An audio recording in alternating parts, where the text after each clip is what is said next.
দেখুন, এটা আমি অত্যন্ত আনন্দের সঙ্গে জানাচ্ছি যে নতুন সরকার এখানে চার্জ নেওয়ার পরে, পশ্চিমবঙ্গে আসার পরে প্রথম একটি আরোগ্য মন্দির, যেটি সেন্ট্রাল গভর্নমেন্টের আসল প্রজেক্ট ছিল, এটা আরোগ্য মন্দির হিসেবেই। জলপচয় রুখতে বৃষ্টির জলকে দ্রুত মাটির তলায় পাঠাতে বিশেষ ব্যবস্থা শান্তিপুর ব্লক প্রশাসনের।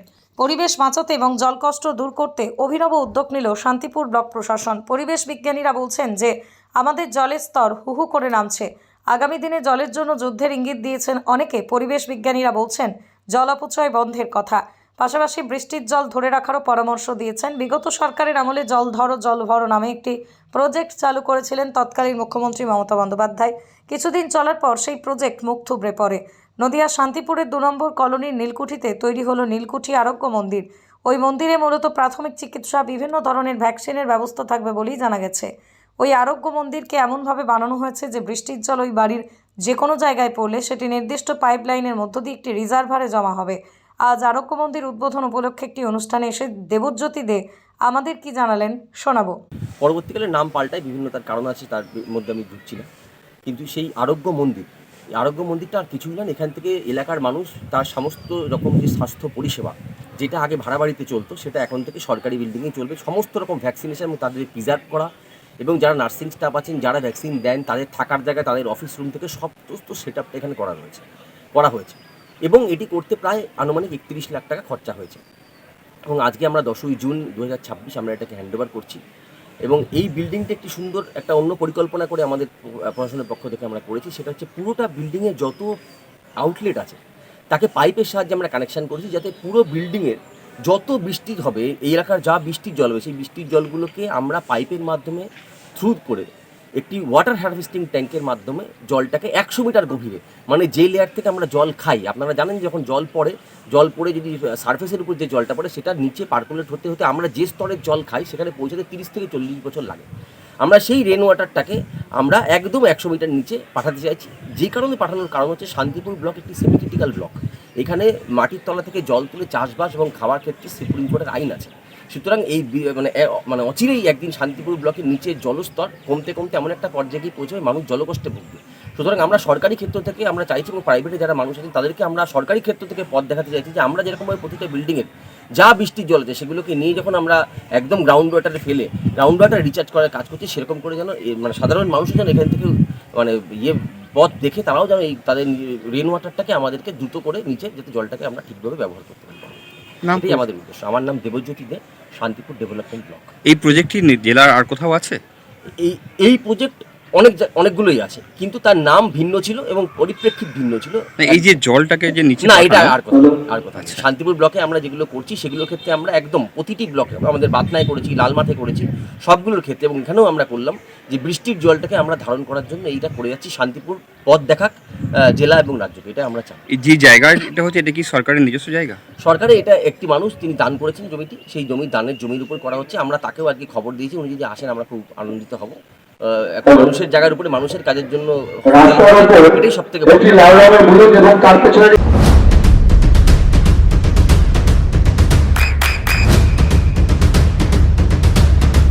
বৃষ্টিতে স্বস্তি। বৃষ্টি অ্যাকোয়া বিশুদ্ধ পানীয় জল। 10 বছর ধরে আমাদের কাটাখালী গ্রামে একটা দুর্নীতির পরিবেশ সৃষ্টি হয়েছে। একাধিক দুর্নীতি আপনারা দেখেছেন, সন্দেশখালী এবং জাহাঙ্গীর সারা বাংলায় যেভাবে আলোচিত নাম, তার থেকে অনেক অংশে ক্ষতবিক্ষত করেছে সাধারণ মানুষকে। এই কাটাখালীর রথীন ঠাকুর এবং দেব ঠাকুর, ওর বাবা বাংলাদেশে থাকে, তার বাবার নাম দেব ঠাকুর। এর অত্যাচারে সারা কাটাখালীর মানুষ তারা বিভিন্ন সময়ে আমার কাছে এসছে প্রতিকারের জন্য। যেহেতু আমি ভারতীয় জনতা পার্টির একজন প্রতিনিধি, তাই ন্যায়ের জন্যে মানুষ আমার কাছে আসতো। সুতরাং গত যে পঞ্চায়েত ভোট হয়, এই পঞ্চায়েত ভোটের সময় আমাকে মানুষের হয়ে প্রতিবাদ করার জন্য তিনবার গুলি করে হত্যার কথা বলা হয়েছে। এই দেখেছেন একাধিক মানুষ, আজকে তো টিভি আপনাদের সামনে 3-4 জন বললো, অনেকগুলো মানুষের। এটা কে করেছিল? রতিন ঠাকুর। আজকে এই যে বৌদিটা, এই বৌদির জায়গাটা পিডব্লিউতে গভর্নমেন্টের জায়গায় এনার একটা ঘর, 2 কামরার একটা পাকা ঘর, সেই ঘরটা ভেঙে দিয়ে গভর্নমেন্টের রাস্তায় কারা থাকে, একদম হতদরিদ্র যে সমস্ত মানুষ তার সন্তান সন্ততি নিয়ে ওখানে মাথা গোজে। তাই ও যেহেতু পেছনে জায়গা কিনেছে, সেই জন্যে ওই ঘরটা ও ভেঙে দিয়ে ওদেরকে এখন পেট্রোল পাম্পে রাত কাটায়। ওনার বয়স্ক মানে ওনার যে অ্যাডাল্ট মেয়েটা দেখেছেন, ওনার একটা বাচ্চা পেট্রোল পাম্পে হাওয়া দেয়, ওই রতনদাল পেট্রোল পাম্পে। এবং এই যে বর্ষণ, এদের বিশাল একটা জমি, সেই জমিটা এইভাবে দখল করে প্রাচীর দিয়েছে। এই ভাইপোর জমি, এর জমি প্রাচীর দিয়েছে, একাধিক জমি। এবং ও বাংলাদেশে বিগত দিনে কোরেক্স, ফেন্সিডিল, গাঁজা, হেরোইন এবং আর্মসের ব্যবসা করে। মানুষ হয়তো এই বাংলায় দেখেছেন আর্মস নিয়ে 2-4টা আর্মস নিয়ে ঘোরে, ও বস্তা বস্তা আর্মস নিয়ে ও বিজনেস করছে বাংলাদেশের সঙ্গে। গ্রামের মানুষরা তারা প্রতিবাদ করতে পারেনি কেন? একজন আপনারা কি আগে কোনো জায়গায় কমপ্লেন করেছেন রতিনের নামে? রতিনের নামে কমপ্লেন, এনারা ছোট ছোট কমপ্লেন করেছে, কিন্তু এই এত বড় কমপ্লেন যে একটা আর্মস ব্যবসায়ী, তার নামে যদি কমপ্লেন করতে হয়, তাহলে সেই ধরনের বাতাবরণ যদি মানুষ এবং সেই ধরনের একটা সহানুভূতি অথবা আশ্রয়ের খোঁজ যদি না পায়, তাহলে মানুষ এই ধরনের প্রতিবাদে সামিল হতে পারে না। সুতরাং এই রথিন, আমরা এর ভীত সন্ত্রস্ত মানুষগুলোকে নিয়ে এই পরিবর্তনের পরে শুভেন্দু অধিকারী, আমাদের মাননীয় মুখ্যমন্ত্রী এবং রাজ্য প্রশাসন যেভাবে সারা বাংলায় একটা স্থিতিশীল পরিবেশ এনেছে তাদের কর্মপদ্ধতির মাধ্যমে, আমরা সারা বাংলার প্রশাসনের কাছে আমরা প্রশাসনকে সেই ধন্যবাদ দিই। কিন্তু আমরা হাঁসখালি থানায় গত 25 তারিখে এই রথিন ঠাকুর এবং রাহুল ঠাকুরের বিরুদ্ধে একটা গণ ডেপুটেশন মানে একটা মার্চ পিটিশন দিই 187 জনের স্বাক্ষরে। কতদিন আগে? গত 25 তারিখ, 25শে মে। তারপরে আমরা তাও বসে রয়েছি, দেখি প্রশাসন আমাদের জন্য কোনো ভালো মানে ব্যবস্থা করতে পারেন কি না, যেহেতু আমরা গ্রামে বসবাস করি, সাধারণ মানুষ যদি অল্পতে মিটে যায়। কিন্তু দেখেছি যে প্রশাসনের মাধ্যমে কোনো রকম তৎপরতা আমরা লক্ষ্য করিনি। তারপরে ওটা নিয়ে আমরা ডিএমের কাছে গেছি, তারপরে পুলিশ সুপারিনটেন্ডেন্ট কল্যাণী, তাকে কপি করা হয়েছে, তারপরে ডেপুটি পুলিশ মানে এসপি, তাকে করা হয়েছে, এসডিওকে করা হয়েছে, বিডিওকে করা হয়েছে। তারপরেও 3-4 দিন কেটে গেছে। সবচাইতে বড় কথা কি, আমরা এখনো পর্যন্ত প্রশাসনের উপর ভরসা করে থাকতাম, কিন্তু সেই রথিন ঠাকুর আজকে আপনারা দেখেছেন ভোট পরবর্তী টাইমে আমাদের গ্রামে যারা তৃণমূলের নেতৃত্ব দিয়েছে, তৃণমূলে ভোট দিয়েছে, আমাদের গ্রামে সেই ধরনের তৃণমূল যারা আছে তাদের ওপরে আমরা কোনো রকম অসম্মানজনক ভাষা অথবা কটু মন্তব্য অথবা তাদের ঘর বাড়ি জীবন মানের উপর কোনো খবরদারি করিনি। আমরা যেহেতু গ্রামে বসবাসকারী, আমরা সৌভ্রাতৃত্বে বিশ্বাসী। কিন্তু এই রথিন ঠাকুর সে নিজে যখন দেখেছে ভোটের রেজাল্ট একটু মানে অন্যদিকে ঘুরে গেছে, তখন নিজের কর্মের কথা ভেবে নিজে বিগত দিনে কি ধরনের কাজ করেছে সেইটার উপর ধারণা রেখে সে নিজে দায়িত্ব নিয়ে তার ভাইকে নিয়ে এবং তার যতগুলো সঙ্গী আছে সেই সঙ্গীদের নিয়ে সেই রথিন ঠাকুর এলাকা থেকে পিছপাক হয়েছে। কিন্তু আজকে 1 মাস অতিক্রান্ত ভোট পরবর্তী টাইমে রথিন আস্তে আস্তে মাঝে মাঝে নিজের এলাকায় আসছে এবং বিভিন্ন লোককে ভয় দেখাচ্ছে, বিভিন্ন লোককে বার্তা দিচ্ছে আমি তো মরে গেছি, আমি 20টাকে নিয়ে মরবো। এটা কে বলছে? রথিন ঠাকুর। এবং আমি তো মরে গেছি, আমি 10টাকে বোমা মেরে দিয়ে উড়িয়ে দেবো।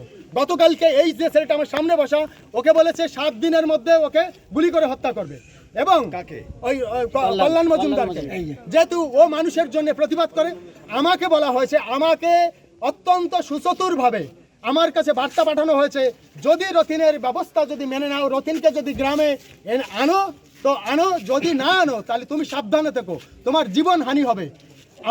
যারা মধ্যস্থতাকারী, যারা একটু মোটামুটি সৌজন্যে বিশ্বাসী, হয়তো তাদেরকে অনুরোধ করেছে, কিন্তু তাদের তরফ থেকে বার্তা এরকম আসছে, তোমাকে কিন্তু মারবে, তোমাকে কিন্তু খুন করবে, তুমি যদি এই সমস্ত গ্রামের মানুষ এদেরকে যদি তুমি এদের সাথে সহমত পোষণ করো, এদের সাথে যদি তুমি সাথ দাও, আইনের জন্য যদি এদেরকে নিয়ে যদি তুমি লড়াই করো, তাহলে কিন্তু তোমাকে মেরে দেওয়া হবে। এবং সবচাইতে বড় কথা, এই রথিন ঠাকুর বিগত দিনে অনেকগুলো পরিবারের মহিলাকে ধর্ষণ করেছে। ধর্ষণের কেস যেহেতু করা হয়নি, কি জন্যে? যে এর কাছে আম ছিল, এর পরিবার, এর স্বামীরা যখন প্রতিবাদ করছে, একটা দেখেন চোর যদি 10 দিন চুরি করে, গৃহস্থ 1 দিন ধরা পড়ে গৃহস্থের কাছে, কিন্তু তাদের স্বামীদের কাছে বিভিন্ন সময়ে ও অপদস্থ হয়েছে, মানে ধরা পড়েছে, লজ্জিত হয়েছে। তার স্বামীরা যখন প্রতিবাদ করেছে তাদের গালের ভিতর পিস্তল ঢুকিয়ে দিয়েছে এবং বলেছে যদি প্রতিবাদ করিস তাহলে তোকে এখানে মেরে দেবো। তাদের স্বামীরা এখন বাইরে কাজ করে। আর একটা কথা, ইয়াং জেনারেশন যারা এলাকায় এই মস্তানি মাফিয়ারা যে বিশ্বাসী, তারা মদ মাতাল হিরোইন গাঁজায় আসক্ত, তারা কি করে, কয়েকটা বাড়িতে মহিলারা তারা ওদেরকে আশ্রয় দেয়, এই রথিন ঠাকুর এবং ওর ভাই সহ ওর সাগরেদদের। কি করে, তাদেরকে মদে আসক্ত করেছে, বিভিন্ন নেশায় আসক্ত করেছে এবং সেই সমস্ত পরিবারের যেসব মহিলারা তাদেরকে ভোগ করিয়ে সেই সব যে সমস্ত দুর্নীতিবাজ তাদেরকে দিনের পর দিন সে করায়ত্ত করে রেখেছে যাতে তারা এই নেশার বাইরে না যেতে পারে। সুতরাং সাধারণ মা বোনরা যারা রাস্তায় ঘুরে বেড়ায় তাদেরকে কটু মন্তব্য করে কুপ্রস্তাব দেয়। মানুষ প্রতিবাদ করতে পারেনি সময়ের প্রয়োজনে, আজকে সময়ের সাথে মানুষ বুঝেছে। আজকে যদি আমরা প্রতিবাদ না করি তাহলে এই গ্রামের ভবিষ্যৎ বিপন্ন হবে। আর একটা কথা, একটা অ্যাপস এনেছে, যত রকমের দুর্নীতি ওরা করে, একটা অ্যাপস এনেছে, সেই অ্যাপস দিয়ে ইয়াং জেনারেশনকে দিয়ে কী ধরনের একটা খেলা আছে, সেই খেলার মাধ্যমে গ্রামের কয়েকটা ছেলে প্রতারিত হয়েছে এবং 1 লাখ 1.5 লাখ 70,000 80,000 টাকা তাদের কাছ থেকে চাপ, তারা যখন তাদের ব্যাংক শূন্য হয়ে গেছে তাদের পরিবারের গার্জিয়ানরা শেষ পর্যন্ত এসে সেটা মিটমাট করেছে।